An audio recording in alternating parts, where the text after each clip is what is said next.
Hey guys, my name's Adam. This is my first YouTube video and today I'm going to give you a beginner's guide on laning and the particular roles of each lane for the team. So first of all I'm going to talk about the meta. For all the new players that are curious, the meta is the layout chosen by the players that is most commonly used because of how effective it is at winning games. So what is the current meta? The current meta is one top laner, one mid laner, one jungler and two bot laners. Now in these lanes there are a variety of roles that can be used, but I will come on to that more as I speak in detail about each particular lane. So first of all, we're going to talk about a top laner.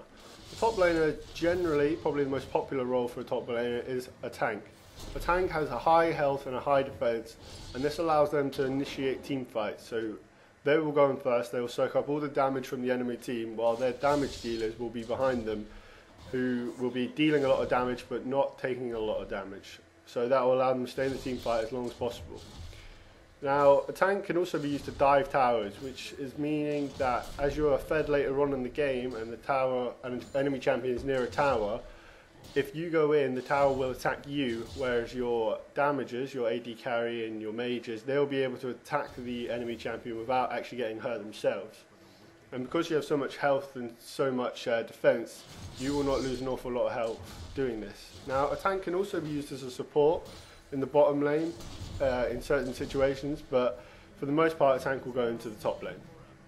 Now tanks will be champions such as Shen, Malphite, Volibear and Jarvan the Four. So if you are going to try and play a top laner and try and play a tank, then these are the kind of champions that you'll be looking to use. Now if you're going in the top lane, you can also use a slightly different role, which is an off-tank, a fighter or a bruiser. Now although these by definition are slightly different, they can almost be categorized as one particular role. And the difference between these roles and a true tank is that they will also build attack damage as well as health and armor. So as well as being able to soak up damage, they will also be able to deal out a little bit of damage themselves as well. Now the good thing about this of course is that they can almost win their own battles when they're in fights. But the downside is that they will not have as much health as a true tank, so playing the role of protecting the AD carry is slightly harder. Now next I'm going to talk about the jungler. Now the jungler is probably the hardest role to define because so many champions can play it and there's such a varied role in the team that it is hard to define other than saying that they start in the jungle and they feed off the jungling camps. Now typical junglers will generally have a higher health than most other champions, and they need this because they need to be able to kill the jungle camps while still having enough health remain over so that they can gank the other lanes. Now for beginners you won't know what ganking is, and ganking is where you move from the jungle into a particular lane to try and catch out the enemy champion. Now there are a few ways for a jungler to have a high amount of health. This is generally down to the build that the champion chooses to use. Now this can be used as specifically to build health, or you can build a lifesteal, which is where as you damage the enemy champions or as you damage minions or jungle camps, you gain a part of the life that you take away from the opponent. Now this is particularly useful in jungle as it allows you to have a high amount of health, so again gank the enemy opponents. As I said before, a variety of champions can be junglers. It's not one of those roles that are specifically for a limited amount of champions. But a good jungler will have a certain amount of things. Number one is they have to use the summoner spell of Smite. Smite is able to deal damage to jungler camps or minions or dragon or baron. And this is particularly useful at the start where you're starting off the jungle, but as you level up so does your Smite, and it allows you to quickly clear out jungle camps. Another good part of a jungler champion is crowd control effects. So for example, if you were to pop out of a bush to try and gank an enemy champion, if you were able to stun that champion, is a big importance to your team, as it doesn't allow the enemy champion to get away and you'll be able to skewer an easy kill. One of the most important things about junglers is warding. Being able to ward the jungle to know where the enemy jungler is or any possible ganks that the enemy champions may be trying to work on you. Now, this is probably one of the most underperformed things that is done in League by beginners. They fail to ward, and because of their failure to ward, they get caught out very easily by enemy champions and enemy ganks. And they die needlessly, where if they had just simply placed a few wards, then they would have been able to see the person coming and walk away easily. So as I've already said, an important part of jungling is ganking. So what exactly is ganking? Ganking is where you move from your lane or your area, if you're the jungler, and help out another lane by targeting a particular champion. So here I've gone in to target Jax, and I've been able to catch him off guard near my turret, and it's led to an easy kill for my team. Now, it's important to know that the best gankers are ones with good crowd control, good stealth, so they're not seen coming and before it's too late. And probably the only way to see them coming is to ward where they are. So knowing when to gank and when not to gank, and being able to see a gank coming is a very important part of League of Legends, and probably the only way to truly know is through experience and just being able to see little things happening. But there are some things you need to know about when to gank and when not to gank. So when should you gank? So probably the best time to gank is when the enemy champions are either low on health or low on mana. This means if they're low on health, then they'll be easy to kill as there's not much damage left to do. Or if they're low on mana, then they'll most likely not be able to use their abilities on you, making it easy for you to kill them without them actually retaliating. Or another way you can gank is when they are attacking your towers, or if they've pushed high up the lane. This means that they are far away from protection of their own towers, which means it'll give you maximum time to kill them. Now, knowing when not to gank is probably just as important, if not more important, than knowing when to gank. You should never gank if it puts your own tower at risk. So, for example, if your top lane is struggling, but you want to target the bottom lane to get a gank, there is no point giving away your tower top lane just to secure one kill in your bottom lane. This is a surefire way just to get your teammates angry at you and most likely lose the game. Also, if you're low on health or if you're low on mana, then there is no point trying to get an early gank. You may as well just recool before then targeting the weakest lane. If you go in and you yourself are weak in health or mana, or your allied champions are low on health or mana, then they will not be able to help you with your coordinated gank, and most likely the enemy team will get away, or they may even kill you yourself. So it is important that when you gank, you're always communicating with your teammates, that you always know what is going on in the game, and it's important that if you do coordinate one well, then you will kill the enemy champion.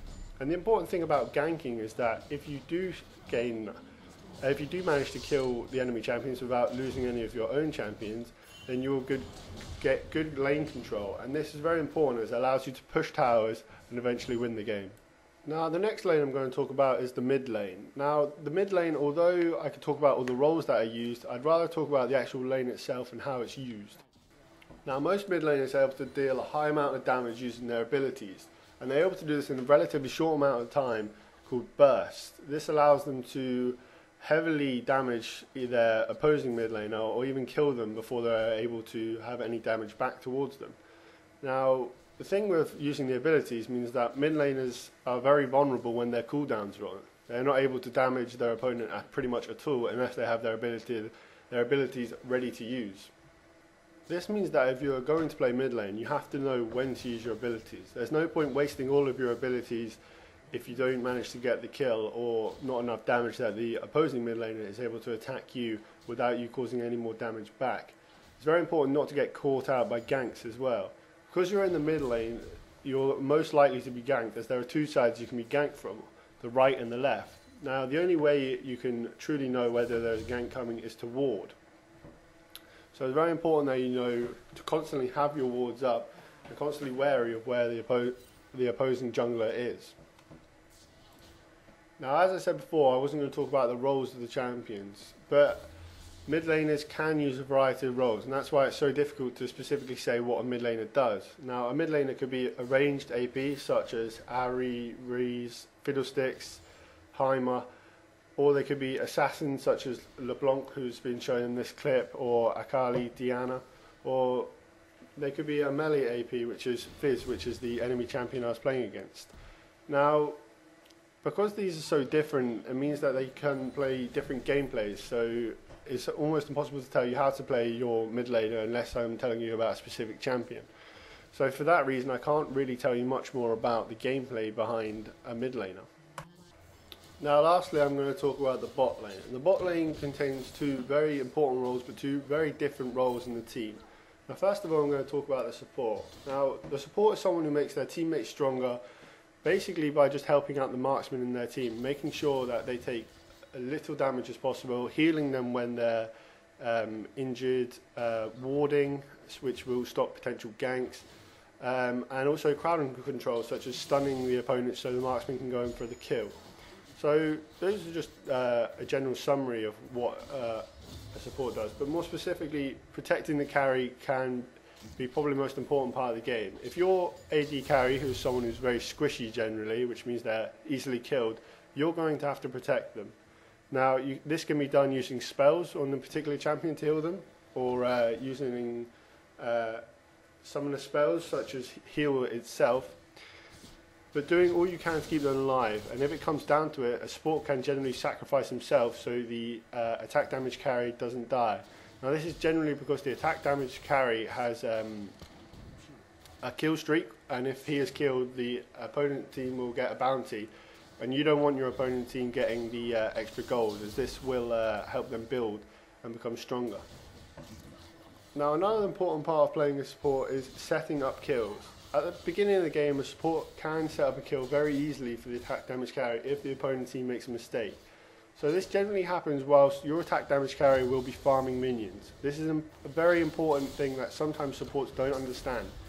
Your attack damage carry should be farming all the minions. This is because you need him as built as you possibly can, so that he can get a higher build as possible to get the most damage he possibly can.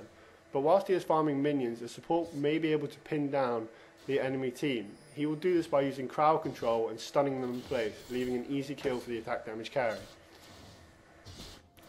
Now, as I said before, an important part of support is warding. Now, there are a few reasons for this. Number one is to prevent ganking. You do not want the enemy jungler coming in and killing your attack damage carry for the reason that I just said before.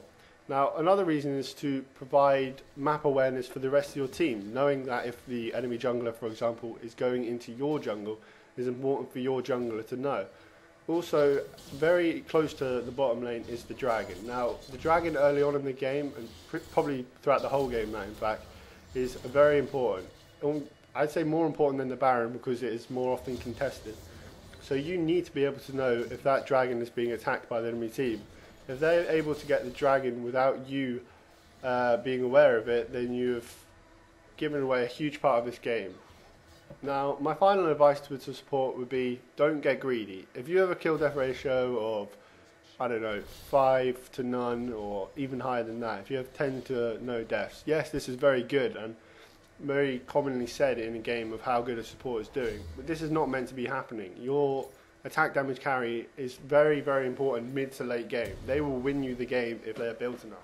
And if they are not getting the gold from the kills, and if you're farming the minions, then they simply won't be able to get the gold they need, and they'll almost become unimportant in the game, and if anything become a liability, which certainly should not be happening for an attack damage carry. And also, just the last point on support is to know that a lot of people watching this who are beginners will probably be asking the question, why can't I farm minions? How am I meant to get fed if I'm not able to feed off the minions? Now, this is a fair point, but what you must understand about a support is that they have a lot of passive things, passive either in the shop or actual spells for that champion, which allow them to collect gold whilst the attack damage carry is killing the minions around them.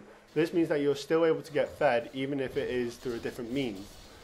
This doesn't mean that there aren't times where a support will get kills or will farm minions. There are particular moments in the game where they will have to attack.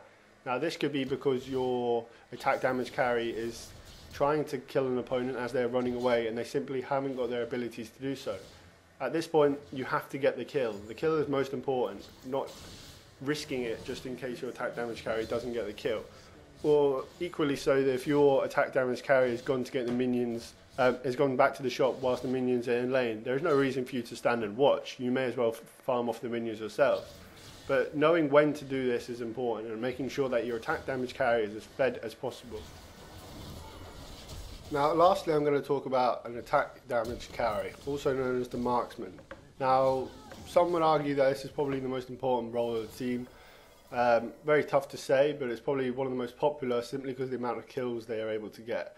Now, an attack damage carry is someone who will deal a lot of damage via ranged auto attacks. Now, They're able to utilize things such as lifesteal, building attack speed, attack damage, and a lot of them use critical strike chance, which means for a certain amount of auto attacks you will be able to damage more occasionally, depending on how good your critical strike chance is. Now, a lot of attack damage carries are good at poking or harassing. Now, this means being able to attack the enemy champion whilst farming minions as well. Now, although in this video I am not the best at last hitting minions, it's probably one of the most important things about an attack damage carry. And for those who are beginners and don't know that, you will only get the gold from minions if you hit the last shot on them which kills them. So there's no point damaging the minion until it has such low health and then your minion killing them if you will not get the gold. So I can't say how important it is that you get the last hit on the minion. Now, an attack damage carry is the kind of champion which won't get strong naturally. It requires heavily on the shop and building certain items. Now, this is why I was saying before how important it is that he farms the minions and he gets the kills. So therefore he gets the items which build the damage, which then allows him to come in mid-late game and basically finish the game off for your team. Now, that's pretty much all I have to say about the particular lanes. Now, the only last question I could probably answer for someone is, why is the meta effective? Why do we choose to use this? Now, there are a variety of reasons, but the only general consensus is that it suits the champions that are used. So, for example, bot lane, an AD carry needs a support.